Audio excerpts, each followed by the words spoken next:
Finally আমিও চলে গিয়েছিলাম বনলতা এক্সপ্রেস দেখতে। বর্তমানে সবথেকে আলোচিত জনপ্রিয় মুভি বনলতা এক্সপ্রেস।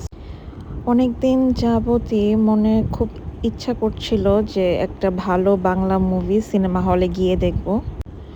লাস্ট যে মুভিটা সিনেমা হলে গিয়ে দেখেছিলাম সেটা হলো পাঠান, হিন্দি মুভি, এবং খুবই বাজে ছিল। আমার একদমই পছন্দ হয়নি মুভিটা। এরপর হাওয়া, উৎসব এরকম আরও অনেকগুলো বাংলা মুভি এসেছিল, দেখতে চেয়েছিলাম, কিন্তু পরবর্তীতে এগুলোর অনেকগুলো সমালোচনাও দেখতে পাই, সো পরে আর যাইনি। But so far Banalata express নিয়ে আমি কোনো সমালোচনা দেখিনি, শুধুই সুন্দর সুন্দর আলোচনা, রিভিউ। সো আমার প্রিয় মানুষদেরকে নিয়ে এই মুভিটি দেখার লোভ আর সামলানো গেল না।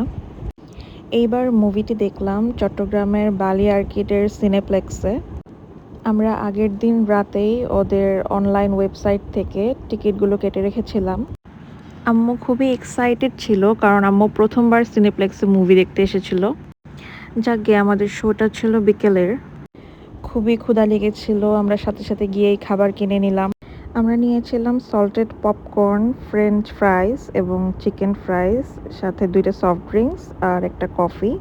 সব মিলিয়ে অলমোস্ট 1500-র মতো আমাদের পড়েছিল।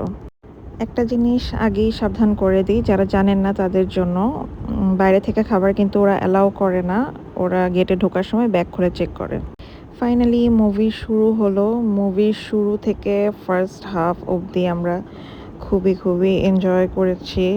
মানে মুভিটা ওয়ার্থ ওয়াচিং মনে হচ্ছিল।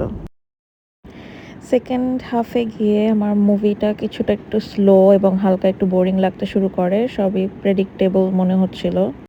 বাট ওভারঅল সবাই খুব হ্যাপি ছিল মুভিটা নিয়ে। আম্মু ভালো বলেছে, টুনু বলেছে গুড, এবং আমার হাজব্যান্ডও এনজয় করেছে, রবি বলেছে ইয়েস। সব থেকে বড় কথা, এতদিন পর 100% খাঁটি বাংলাদেশি একটা ছায়াছবি হলো সুন্দর, এটাই ভালো ব্যাপার, তাই না? মুভি শেষ হতে হতে ডিনার টাইম হয়ে গেল। আমরা গেলাম কুটুমবাড়িতে খেতে। কুটুমবাড়ি সিনেপ্লেক্সের ঠিক পাশেই ছিল, চকবাজারে। মিক্সড সবজিটা বাদে বাকি সব খাবারই ওদের বেশ ভালো ছিল।